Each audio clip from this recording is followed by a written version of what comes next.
Hello and welcome to another episode of Rights for Women. It is Wednesday, the 21st of October, as I'm recording this. And this episode that's about to go out this week features somebody who is very familiar to Rights for Women listeners, and that is Rachael Johns. Rachael has been a guest host on the podcast numerous times. She's also appeared on the podcast before. And today we're going to be talking about her new book, just released this week, The Lucky Sisters. Before I get on to telling you a little bit more about Rachael, in case you don't know anything about her and her writing, a few things I wanted to update you on to do with the podcast and Rights for Women Substack. We had a fabulous write-in today where a group of paid Substack subscribers for Rights for Women all hop on to a Zoom call. We write together for just under an hour and then in silence. So it's really interesting. We have the screen on, but the sound muted, and we all sit there and write, so that we're subconsciously geeing each other up and encouraging each other by being there and writing together. And after that, we chat for about half an hour or so on anything writing related, any questions people have, any things they want to throw out there for discussion. So we've had two fabulous write-ins this month, a daytime one and an evening one, and I'm going to continue that on in the coming months. So in November, there will be a daytime write-in and an evening write-in if you would like to join us as a paid subscriber for Rights for Women Substack. And all the details for that are on the Rights for Women Substack page. Thank you to all those people who have been supporting the podcast through Substack. It means the world to me that you are out there loving to listen to the podcast, getting the bonus episodes that you receive as a paid subscriber. We also do a feedback process where you have the opportunity as a paid subscriber to submit your opening or up to 3,000 words of your manuscript. And I do written feedback, which goes to you as the author. And then I video record my feedback and talk through the various kind of teaching points that come up as a result of that process. And that goes out to all the paid subscribers, and people who have had the opportunity to either get the feedback or to watch the feedback have found that it's a really useful process. I'm really enjoying doing that. And I think that those who are watching the videos are learning a lot from it. If you would like to brush up on some of your writing craft skills, you can find on pamelacook.com.au a number of different on-demand courses. There are courses there ranging from one on fine-tuning your opening, to creating characters with depth, to getting emotion onto the page. What else? Getting tension onto the page, structuring your story, and also writing in scenes, which I always find to be a really helpful way of approaching writing a manuscript. So they're all called the Next Level writing courses, and you can find them on the courses page at pamelacook.com.au. They're around like $37 mark, so they're pretty reasonably priced, and you get a whole lot of information on the screen with me talking you through it. And I'm always happy to answer any questions that you have as a result of that process of doing one of the courses. So pop on and find those on the course page, and also a great gift for any of the writers in your life that you might want to help out a little bit on the craft side of things. A couple of other things that I have to tell you about. I currently have a novella out called Ghost of Christmas Past, which is part of the HQ HarperCollins Christmas anthology, A Country Practice Christmas. Those of you who are old enough, like me, to remember A Country Practice, the television show, might be interested in that all of the characters have some kind of medical connection, whether that be a physiotherapist, a psychologist, a doctor, a vet. But the stories themselves are not related to the television show. So there's myself, Penelope Janu, Stella Quinn, and Renee Black. We all have Novella in that anthology. It's available now at Big W and at independent bookstores. So check that out, and also makes a fantastic Christmas gift. Something else that's very exciting that I'm going to be telling you more about in the coming weeks is that I've found out that my novel Cross My Heart, which was one that I independently published but now have a publisher for, is going to be released with its new cover in trade paperback size. So that's in the normal size that we see on the shelves in bookstores. And that is coming out in Australia in print on the 2nd of December. So that is super exciting. I'm very excited to have that book coming out into the world again, but this time with the help and support of a publisher, and to be able to have it in bookstores. And it's going to be available in Big W, Dimmicks and QBD, as well as individual bookstores. So it's also now available for pre-order. So Really excited about that, and I'll be telling you more about that in the coming weeks. If you are on the lookout for reading one of my novels, if you haven't read it, or on the lookout for a Christmas present, there's another suggestion for you. Now, let me tell you about this week's guest, and that is Rachael Johns. Rachael is the best-selling author of The Patterson Girls, which won the Arbia for General Fiction a few years back. She's also the best-selling author of The Other Bridget, which is a novel that I read a couple of years ago and absolutely loved, and its follow-up story, The Bad Bridesmaid. And she's also a two-time recipient of the Romance Writers of Australia Ruby Award, with more than 30 titles to her name. Rachael is just so prolific. She's one of Australia's most beloved authors of warm, witty women's fiction and heartfelt rural romance. Rachel's passionate advocate for books and readers and co-hosts 2 podcasts, not 1, 2, Reading Between Deadlines with Anthea Hodgson and Dear Rach and Soph with Sophie Green. And she leads the 6,500 strong Rachael Johns Book Club on Facebook. It's a fantastic group to be part of. Highly recommend you join that if you're an avid reader. Rachael lives in Western Australia's Swan Valley with her family and their adorable sheepadoodle. And on her Substack Pink Ink, she shares a behind-the-scenes look at writing life and publishes her hit romance serial, Meanwhile in Mount Merryglen. As I said, Rachael is a great friend and she has been on the podcast numerous times, and it's fantastic to have her back in the hot seat to talk about her brand new book, the beautiful and the absolutely beautifully constructed The Lucky Sisters. So let's have a chat to Rachael about her new release. Rachael Johns, welcome back to Rights for Women. Today we're going to talk about your brand new, soon-to-be-released book, The Lucky Sisters. And so good to have you back on the podcast, Rach. Thank you. I absolutely love your podcast. And I love you. So it's always fun to have that, because when we see each other, often there's like lots of other people around and lots of things going on. It's just a conference or something like that. So don't get a really good chance to chat. So this is it, hey? I know. This is great. And of course, we will have a chance to chat at Shell Harbour Library in a few weeks' time, when I'm going to be doing a live version of this. Awesome. At the library. This is a practice run. Yeah, this is a practice run. We can do that. We'll talk about that later. You have got an amazing book tour kicking off very soon. So The Lucky Sisters, when's the release date, Rach? The 21st of October. Okay, so this will be out around that time or just a little bit later. Awesome. So I've got a whole lot of questions to ask you. I've literally just finished reading this week and just kept finding time to go back and, I've got to read another chapter. And there was so many lovely little twists. And we've just been talking off air about how difficult it's going to be to talk about this without spoilers, but we are going to attempt to. It's good practice for me too, though, to try and do this before going and doing lots of events, because I heard how crime writers manage, because I've watched a lot of crime writers talk and I've listened to a lot of podcasts with crime writers, but I was never paying good enough attention to how they manage to talk about their books without blatantly giving spoilers, because I find this one is really going to be hard to talk about, but hey, we'll do our best. Thank you for the lovely shout out in your Rights for Women Substack, by the way. I saw that today. Oh, pleasure. I always like to give reading recommendations, and I've got a book giveaway, which will, when this episode comes out, there'll be a book giveaway along with it. So anybody who's listening, make sure you check that out on Substack. Before we get into talking about the writing of this book, just so people know what we're talking about, can you give us either the elevator pitch or the blurb, whatever you want? I'll give it a go. Okay. So The Lucky Sisters is about twin sisters, Nora and Stevie Lucky, that's their surname, who were adopted at birth and they've never met or known anything about their biological family. One of them, Nora, has always wanted to meet her biological parents, particularly her mother.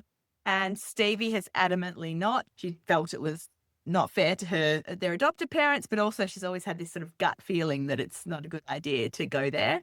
But then the book starts with the funeral of their adopted mother. The adopted father has already passed away, and Nora kind of decides that this is now the time that she's going to finally look, because there's nothing holding her back. So her and Stevie are in conflict about this, but because they're quite close, Stevie eventually, if you're going to do it, I'll do it. So they go down the path of looking for their biological parents, and what they find is not exactly what they don't know what they're going to find, but it's definitely not what they imagined. And that sort of sends them both spiraling in very different directions. It's a bit long, I think. No, it's definitely a good blurb and it doesn't give anything away. When I was reading it, I thought, because I've read lots of your books and both the rural and women's fiction kind of genres, and for me, it feels the same as your previous women's fictions, but also a little bit different. Yeah. I just was wondering, how do you feel? Where does it fit into? Yeah.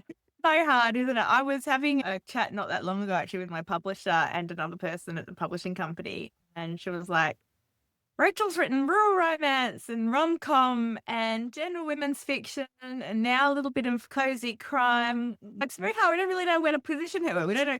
I think people, and booksellers and festival and the media, they don't know what I am. And I'm like, yeah, I don't really know either. It's a hard thing. But I think you're absolutely right. Read this book. Like, it sits in the general women's fiction category, contemporary. And there are romantic elements, I guess, but that's definitely not a huge part of the overall plot. But there is a little bit of what would you call it? I don't know this, and the words on the tip of my almost a magic realism, maybe. Yeah, I was going to ask you about that. Well, there is a little element of that, what some people would call that, and I wondered if that's how you see it. Yeah, as I said, I think I'd have to probably look up again what magic realism is, because I might have people shouting at me and saying, no, it's not magic realism.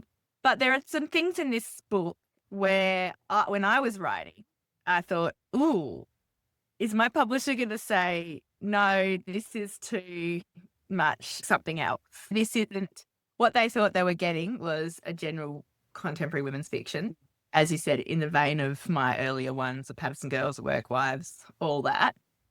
When I threw in some of those, maybe, I don't know whether it's spiritual elements, maybe. Yeah. And it's not just spiritual. There's some things, I guess, that happen, and people are going to be like, you're not saying stuff, but there's a couple of these things are big spoilers. Yeah, so there's some things that happen, a point of view that's a bit different to anything I've written before at one stage. And writing those chapters, I really loved them. I thought, this feels right to me. It feels what I should be doing for the book. But I had a feeling that I might get them pushed back from my publisher, and I was prepared to fight. Yeah. But I didn't get any pushback. Actually, she read the couple of chapters that I was worried about, and I think there's two chapters that I thought, this might be pushing things a bit too far. Oh, a few actually, but one or two definite ones. And yeah, she was like, no. Cried, laughed, felt so much. And so I think hopefully it's a book. It deals with some, sort of slightly things that we don't know whether they can happen or not. That's fine. Yeah. And some possibilities. Yeah. Some people might not like that. Other people will hopefully find it just comforting. Yeah. And I think, like you were saying, you said it felt right when you were writing it, because I think it's the same when I was reading it. It felt right for that character and the situation that character was in, and you'd set all that up well beforehand. It wasn't like it just came out of the blue.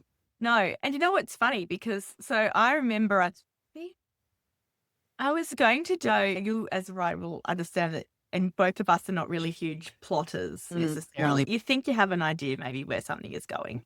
And I went on a research trip. It was supposed to be a research trip to Bali, but a bit later, like just last December, I think, with Anthea Hodgson, my friend and also fellow writer, because I thought that there was going to be a Bali wedding in this book. Oh, yeah. And there was and things were going to happen in Bali, blah, blah. And then the night before we went, I was lying in bed. I think it was an early morning flight, and you know how you can never sleep. Yeah, well. And I was like, no, I've got a totally different idea of the direction the book's going. And it is a totally different direction. Where I was having a Bali having them all go to Bali was where something hugely drastic happened in the book. And so it's totally different in the end. They don't go to Bali at all. I don't think there's any mention of Bali. So, yeah, but as soon as that idea came to me, so there was one thing that came to me, and I didn't quite get to the next bit straight away.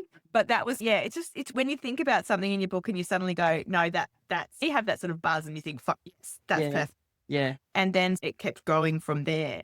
So, yeah, writing this, I think it took me longer than most of my other books. Okay. But it's hard to tell exactly, because I started literally almost this time last year. I know that thanks to, I thought I kept my diary, but it seems to have disappeared. So I was trying to, but I know because thanks to Instagram and Facebook memories, something came up. So I know that I only started around now, and I didn't finish writing it until April.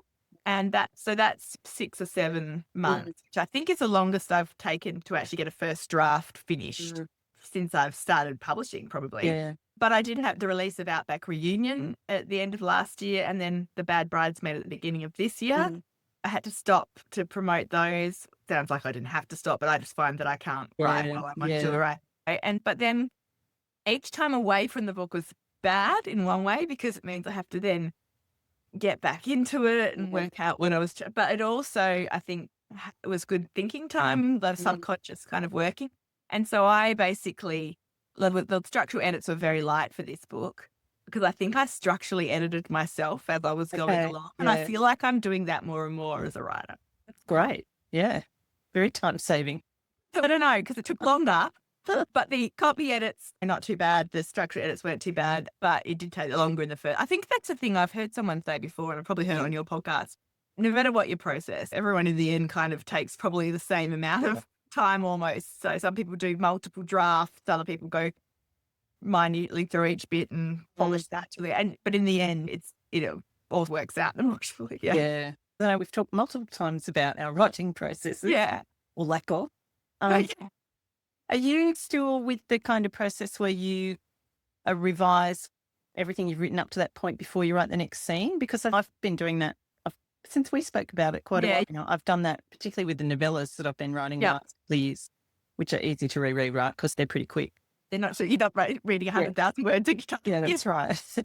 But it does, I think for me, what it does is you're refining everything you've written, even if it's just little tweaks here and there. It means you end up with quite a clean draft on one. Yeah, but it gets your head back right. That character, doesn't it? And I find that sometimes, like, I will not be sure or forgotten something that I've written, that I'm suddenly like, oh, no, I can use that now, or I need to pull that back in. I think sometimes, is it a procrastination? There is that. And it is a little bit, but I do think that it helps overall for me anyway. So I do still pretty much work that way. I've tried to stop a couple of times and it just doesn't feel right for me. Yeah. And another thing I just want to pick up on that you said there, Rach, too, about when you were lying in bed the night before you went to Bali and thought, no, it's not going to go that way. It's going to go another way. I think that's the beauty of pantsing too, in a way, isn't it? Obviously, there's nothing to say that if you had plotted it all out that you can't change it. Yeah. But I think you're not as wedded to it, are you? Yeah. You've got those floating ideas. I think so. And we just talked a little bit before we started about structure and stuff. And I'm currently writing maybe next year's book or the year after, depending on how long it takes me this time. And I have tried to plot that more than ever before, simply because that's a sliding doors narrative. And I feel like I need to know what's happening on both sides. But to be honest, I think it goes against my nature. Like, it's actually not making it easier for me anyway. That's the thing, I think, as parents, is we're always like, oh, if only I had an outline, or if only I knew what was coming. And you have a general idea and a vague thing, but in theory, I thought, if I knew exactly what was going to happen in each chapter, then that would make it easier. And for me, I don't think that's the case. And I have to remind myself this. We've probably talked about before how I really love titles, and sometimes a title comes to me first. And I've got a couple of titles that I really love at the moment, and I have no idea. And I'm thinking, it doesn't matter. Just enjoy it. See what happens. Create a character with that title and go from there. That's the process. I think trust the process. I think one of the things that makes it hard to trust the process is when we have deadlines. Yeah. Because if I knew that I had 5 years to write the novel, so to mow the lawn right outside mine. Yeah. I can't hear it. It's all right. That is cool. Anyway, so if I knew I had longer, I think I wouldn't stress as much, but who knows? Who knows, really? Yeah. The grass is always greener, right? Yeah, exactly. Yeah. So you mentioned there that you love titles and you keep a record, as we all do, of titles. And the first thought I had when I picked up the book, or when I heard about it, was, I wonder if that was the title that came to her first, because it's such a great title. So what was the inspiration for the book? Yeah, so the title, the inspiration, okay. The title, remember, come back to that was The Last Day of Your Life. Okay. I quite like. Yeah, I like that. And as we've said it before, it says on the back of the book, what would you do if you thought each day on earth might be your last? So obviously there's a bit of a theme there. So the inspiration. So this is where I have to be careful, because it can give spoilers away, but I had some media training from a friend of mine, not official media training, but we were talking about spoilers, and so I need to look at my notes. But basically, it was a newspaper article. Okay. I was with Anthea Hodson again, and she reads the newspaper, but she reads all constantly the news on her apps. And she was one morning we were having breakfast at a writers' festival down south, and she was reading an article. It was the day that Lisa Marie Presley had died, eldest daughter. And she was reading an article about her being dead. And so I can't go too much into it. Okay. Because spoiler territory. But what I did start thinking was that she died young. And so would have her father. What would your life be like if you thought, and I suppose it's if you get a cancer diagnosis or you have some sort of terminal illness or worried about all that sort of, that you start thinking differently. And so I thought, what would it be like if you suddenly found out that you might have not much longer to live? And that kind of is where the whole initial idea for the book came. Okay. Yeah. And what about Nora and Stevie? They're great characters, and they're such great kind of foils to each other in their characters. Oh, thank you. Yeah. They're twins. How did they come into this idea for you? I can't remember if the idea of twins came first or the idea of adoption came first.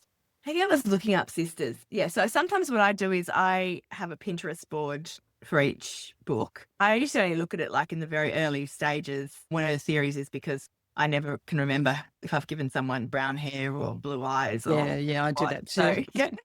So I go onto my Pinterest board and I look for like celebrities or people that I think maybe will work.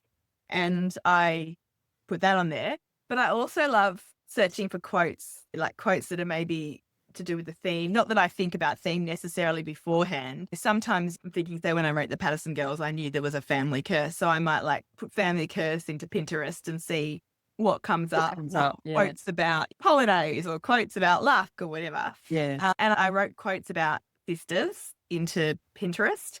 And so I really wanted to put this quote actually in the beginning of the book, but I don't think I got to. Hang on, I was just checking. No, there's a couple of quotes. There's one from Jodi Picoult and one from Haruki, I don't ever say that, Murakami. But the one I really wanted to put in there and couldn't for some reason, just looking for now my Pinterest board, but seems to have vanished, the lucky system.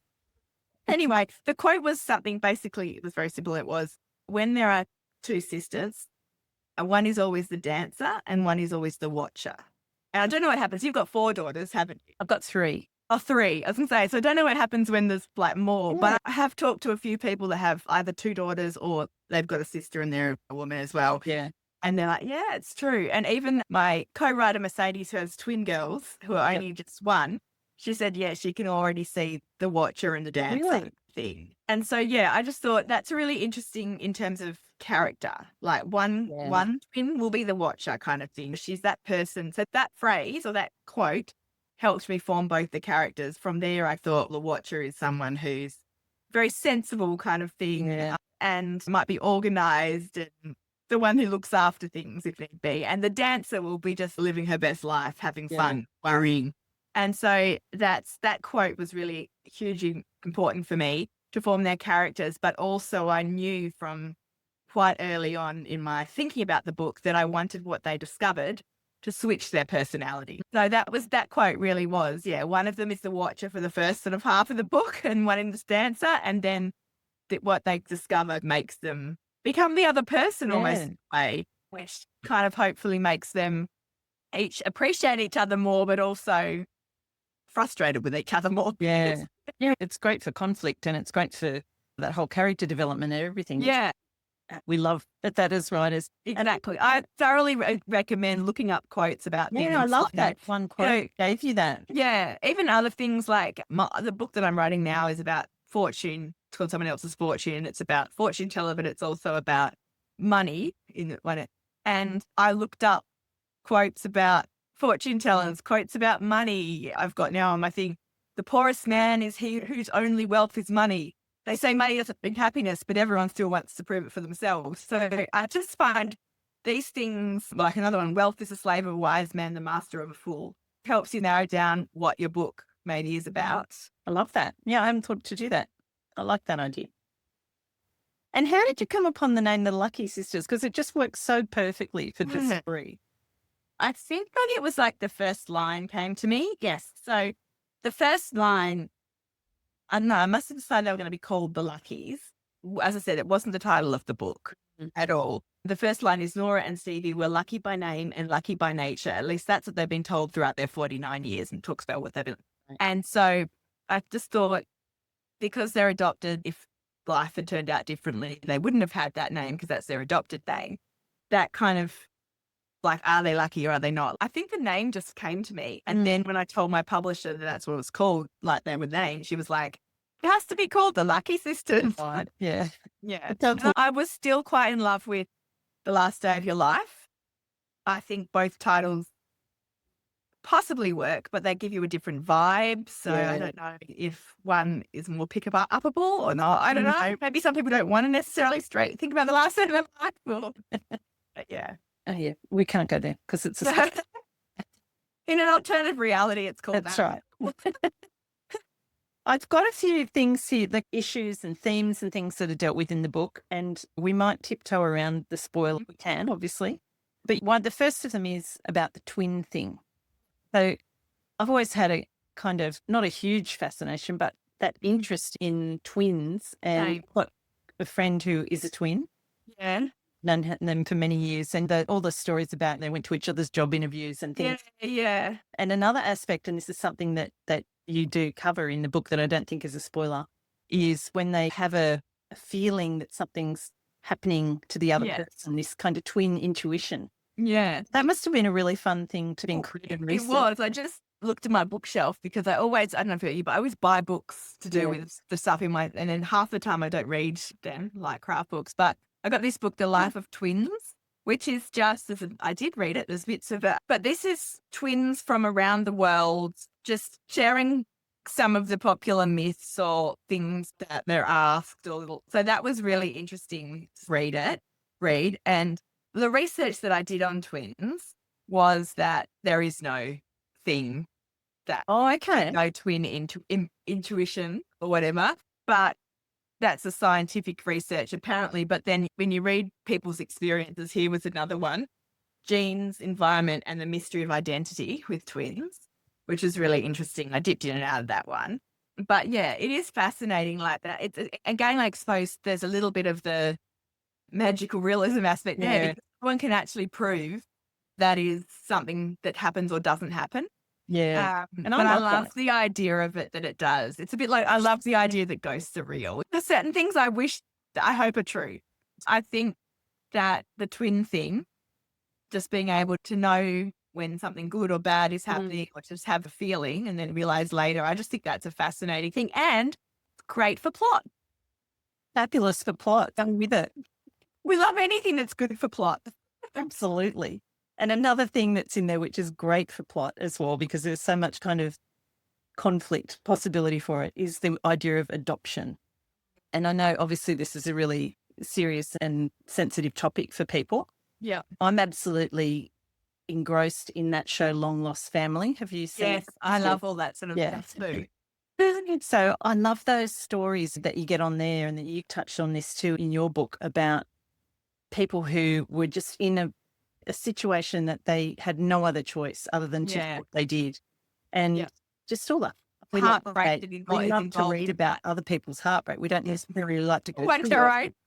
But we also love to see that there's, and I guess that's why I love watching that show. It's not always a happy ending, but there's oftentimes it is. Yeah. So you obviously are interested in that as well. Yeah, I think there's a couple of reasons why I am. The biggest one probably is that I didn't know my dad until I was 18. Like I knew who he was, I knew where he was, but I didn't meet him till I was 18. And I knew that I had 4 half sisters and a half brother who didn't know I existed, all older than me. And I always imagined what it would be like meeting them. I was a really happy child and I had a great life with my mum, and my grandparents were very involved. And I always used to say, why not having a dad? Because you don't miss what you don't have. Yeah. What I more missed, I think, I was jealous of, was other people's siblings, even though they often were like, no, I would love to be an only child or whatever. Anyway, so that was something that all through my childhood, and I have probably touched on it in a number of books. So I've got core story in a totally different way. Yeah. But my husband also didn't know his dad, or he still doesn't. His mum and dad, she was 17, he was 19, and they kept him. But my husband's dad left when he was 2, and they never saw him again. Wow. And he has never, ever had any interest in looking for him or finding out. I'm always like, there's 2 sides to every story. Yeah. Like, my husband's in his 50s and things were different then in terms of rights and all that kind of stuff. But he's just not interested. Whereas I was very interested. And I look back and I go, did that change my life? Did it make it better? Was it maybe better not to know? And other people. So there's a whole, that stuff really interests me. But I use, I guess, both those thoughts in my husband's more like along the lines of Stevie. I've had a good life. Yeah. We've got great parents. Like, why do we need more? Yeah. I was more in the line, I need to know. I think I've talked to people who were adopted and similar situations to me and my husband. And most people are either one or the other. They're not like just ambivalent. It's I either don't want to know or I really do. Yeah. So yeah, I guess that's also why I chose twins. Because if I just had Nora and she'd always wanted to find out, then why wouldn't she have done? Yeah. Yeah, already? That's true. But if I had just Stevie and she didn't want to know, then why would she suddenly decide to know now? But it's sometimes those things I think about in hindsight, like I didn't think about that, but I did think about the fact that having twins would give me I wanted a different angle, not so much on defining the parents or whatever, but that just worked. But the fact that they would both possibly react differently when they discover.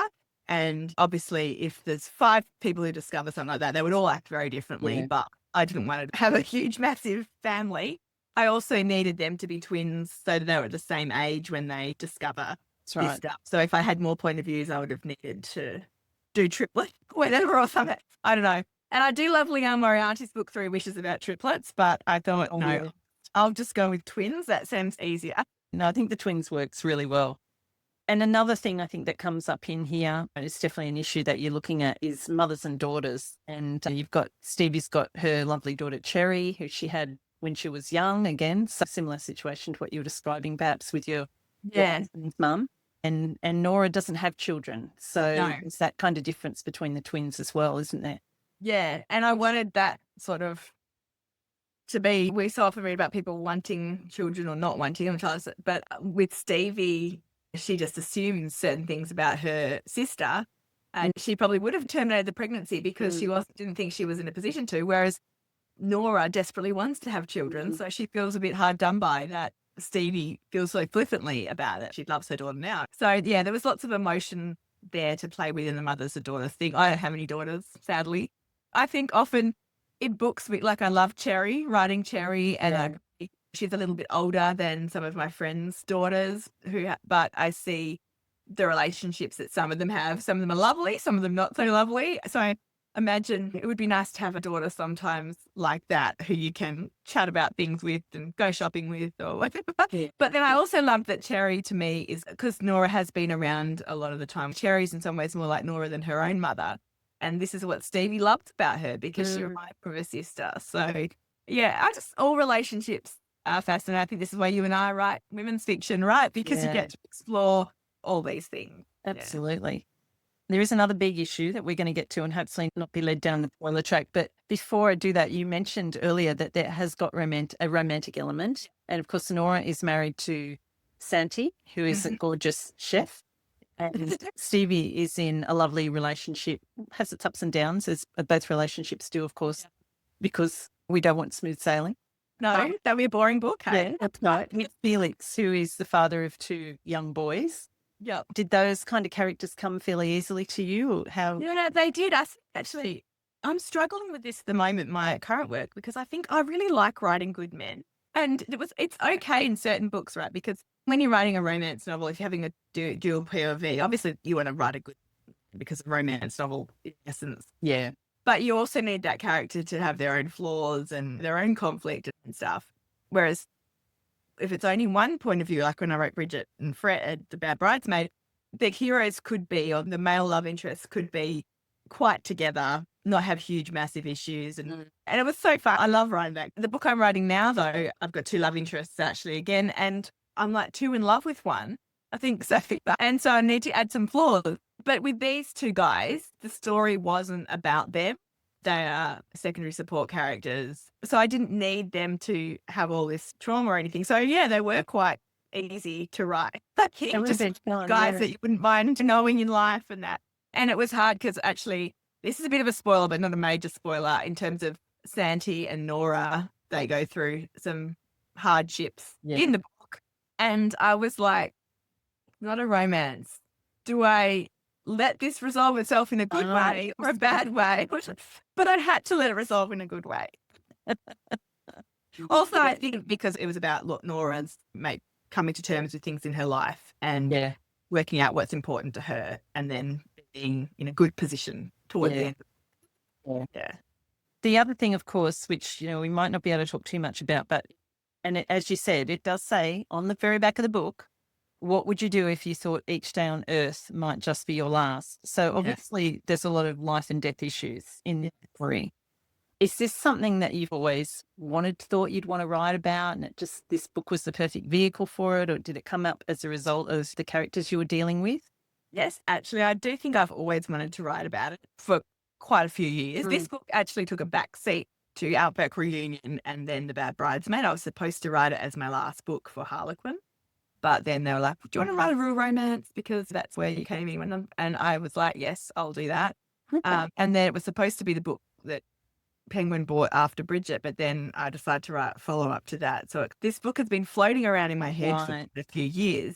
But even further than that, even further back, I've always been fascinated in the idea of death doulas. So I wanted to write a book. So a death doula is someone who helps people through their death, make it a good death, rather than helps the people around them as well.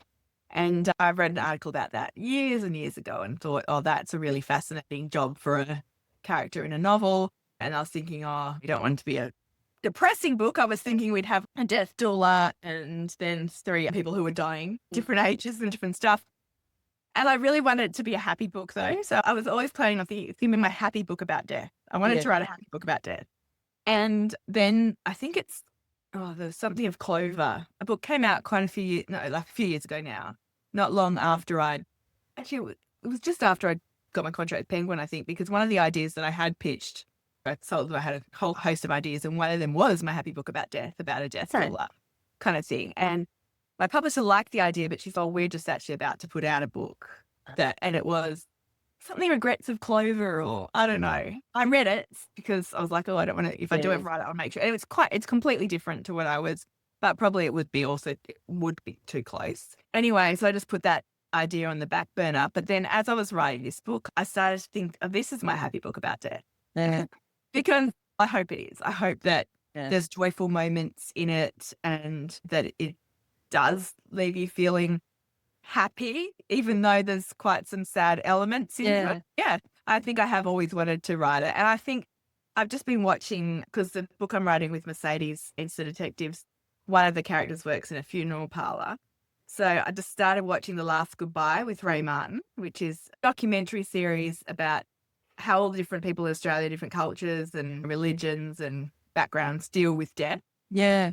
It's one of those things that I think people can feel awkward talking about it. Yeah. The other thing I really wanted to write about with the Death Doula book, I think, was the Death Cafe. And the Death Cafe is where people go and just chat about death, whether they're dying or whether they're curious or whether they've lost someone. And there's lots of these around the world. I've not been to one, but I've read a lot online about them and read some articles about people who've started them and looked at some other things. So I did put a Death Cafe in the book. There's only one chapter, but it's probably one of my favourite chapters. Yeah, it was really interesting. So yeah, I think it's good for us to think about death. Actually, you shared that thing about Jane Goodall, is it? How you say it? Yeah, Jane Goodall. So if anyone's listening, obviously Jane Goodall recently died, sadly, but she filmed a I think it was a 1-hour interview, and I think it might be on Netflix or something. And so she knew that this wasn't going to be released until after her death. And it was basically her saying all the things that I guess what she hopes for the planet, obviously, but it's such an interesting concept. Yeah, I love that she said, someone said, are you scared of death or something like that? Like, no, it's the next adventure. And I loved her sort of thing that either there's nothing, and in that case, I think we won't know if there is. yes, we're sad about people we leave behind. We're sad that we may not see kids have children and don't achieve dreams or whatever. But it's much worse for the people left behind, probably. They're the ones that know. Next adventure that either nothing happens, and in that case, we're not going to worry about it. But if not, maybe there's another chance, another different. Maybe it's heaven. Maybe it's just you come back to life with somebody else or whatever. Maybe, and I love that. So I'm fascinated by all that stuff, and I think traditionally it's a taboo subject. People don't want to talk about things like that. But the more we do, the less, it's not painful, but when you have to deal with this, you are in more of a position to, I don't know, to cope with it. Yeah. And I've had friends I've had a friend who lost a young baby, and it's hard for people around her to talk about it because, but to her, she wants to talk about it. She wants to remember that. Yeah. Yeah. And so I think you generally talking about death is not a bad thing. No, I loved that there were so many things around that life and death and what sort of a life do we want to live. Yeah. That came up in. Because if we only do get one, then make the most of it. Yeah. And I loved you got a whole bunch of authors to film little. Yes, that was so funny. For Insta on. And I thought about that for days. So the question for anyone listening, obviously that Rachel asked was, if you knew that it was your last day on earth, what would you do? It's hard. And it's really hard. I know. I really like Natasha Lester's idea. Those are some great answers, but the funniest one was, I'd fly to Paris, fly to your gown. And I was actually on a writing retreat with Natasha Lester, Sarah Foster, Derville McTiernan and Anthea Hodgson when I filmed a couple of them doing it.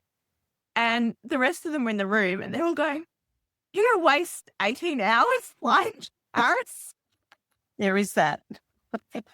and Drink champagne all the way. Yeah, exactly. Like first class. Exactly. You'd fly. Yeah, I think that's the thing, isn't it? If you did know, there's certain things you're going to have to worry about. I'm going to drink what I want, eat what I want. Right. Whereas if we're thinking about longevity and feeling sick or hungover the next day or whatever, but there's not going to be a next day. I liked Lisa Allen's too, that she would write letters to all the people she loved and some she didn't. I'll have to look that up. Another thing I loved about the book, Rach, and we are going to wrap this up soon because we're going to do just a quick chat for the bonus Substack subscribers. The butterfly symbolism in the book, which of course led to this absolutely stunning cover. And it was so funny because I may never do this. Butterfly earrings too. Oh, they're gorgeous. And and of course this came in that beautiful box with the butterflies. Yeah. I've got to find it. I've got to repurpose that box because I know I haven't got one of them. And the butterfly tattoo, which I'll be wearing when I chat to you at Chill Hub. Oh, excellent. Yes. But it was so funny because speaking of tattoos, I've over the years thought on and off, I should get a tattoo. But I love coloured tattoos and I love Holly Ringland's tattoos. Yes, she's got some beautiful ones. And I would never be that brave, but I've thought about flowers and then I've thought about getting a flower. I lost my best friend almost 10 years ago to motor neuron disease and her favourite flower was a gerbera. Oh, so I loved it. My mum was a rose. So I was thinking, I'll get one of those each. And then just out of the blue, and it was literally before I saw anything from you about your book. Yeah. And I thought, maybe butterflies, because butterflies are beautiful symbols. Yes. I've seen so many butterfly tattoos. Yeah. And I thought, I'll get a blue one and an orange one. Anyway, I'll probably never do either. But I love that. It's the blue and orange for your mum and your friend. Yeah. Yeah, my mum had blue eyes, beautiful blue eyes, and my friend loved wearing like real autumny kind of colours. Orange too. I know, I love that. So you've got no tattoos? No, I have no tattoos. I've got one. There's Trust the Magic. I got it last year. Just remind me. It hasn't worked necessarily. But no, the butterflies actually was an interesting thing because this cover, just like my last one, which has never happened before, apart from the last two, I got the cover before I'd started writing the book. So my publisher had an idea of what I was going to write. And what happened? So a couple of years ago, I remember I was in Adelaide. I'd been at a couple of book events and I'd seen people wearing either dragonfly earrings, dragonfly necklace, like 3 people. So the third one, I said, dragonfly stuff everywhere. Is there a meaning behind it? And she said, oh, yes, it means, and I have to look it up now as well. I think it was like rebirth or anyway, what she said what it was. And she goes, you should put like dragonflies in a book. And I said, oh, I'm going to do that. So when I thought about this book, I thought I'm going to have the girls have dragonfly tattoos and that this will be related somehow. I can't remember how far deep I got at that stage. You forget sometimes which things come early and which things come once you've thought more about it. But I was going to be dragonflies, and I told the publisher there'll be something to do with dragonflies because she was wanting to get a mock-up cover for like Wright's catalogue. Oh, yeah. And anyway, she comes back to me with 2 covers. The first one I did not like at all. And you know when you get an email and you're thinking, and I was like, oh, I can't remember what it was, but I did not like it. And so I'm thinking on the next one, I hope I like this. And it was this one with the butterfly. She said, no, it's not supposed to be butterfly. But I was like, wow, I've never seen a couple and just loved it so much. It's Gorgeous. different. I said, don't worry, it's going to be butterflies. I can change it to butterflies. And then I think when you have a motive for something, you can really lean into it. And it does often come organically. Like the girls are called, or the twins are called Nora and Stevie, but that's the names that their adopted parents gave them. So I was like, what about if they're named after butterflies and their original mum? So I won't tell what the names are, but like with all lots of little things like that. And then, I really played into the butterflies when we go a little bit more of the magical realism thing. Whereas, so that kind of shaped the writing. I mean, it's hard. You can't force these things sometimes. Yeah. Like I think, I'm writing a book. What can my next thing be? And it's also great, but I've got earrings now. Yeah. But for my it's such a beautiful thing to be able to. Yeah, exactly. I'm sure you can get dresses with them on and everything. You can. As soon as this said I'm seeing butterfly tattoos everywhere, earrings, and I've got a few other items of clothing that I can wear into not all the places because I'll sweat. So, but with butterflies. But so it is good to have something like that. But I feel like it can't always be forced. Yeah, no, it's come up really organically. Yeah. Okay, Rach, that is fantastic. I've loved chatting about the book. We are going to go on and talk about some more aspects of the writing of the book and your writing life. So if you're not yet a paid Substack subscriber, now's the time to sign up to get the little bit of extra news from Rachael. So thank you so much for being on the podcast, though, Rach. I always love chatting to you. Always good having you on. And we're going to chat about this all over again at Shell Harbour. And just before we do go, you do have a book tour coming up. And so can you tell us a little bit about where you're going to be for that? Sure. I'm going to Darwin, the first of it, with Book Besties there, which is a really great Instagram group. In-person group, but follow them on Instagram. And then I'm off to Canberra Writers Festival, so that'll be fun. And then I'm going down the coast of New South Wales. I think my geography is not that great. And I'm also doing some few events in Melbourne and rural Victoria, and then finishing in Brisbane with an event and the Sunshine Coast Fiction Festival. So you can see all the events on my website or on Penguin's website. Okay, great. And I'll put a link to that in the show notes for everyone too. So thank you and enjoy the tour. I'm sure it's going to be amazing. I'll see you in Shell Harbour. I can't wait to see you. Thank you.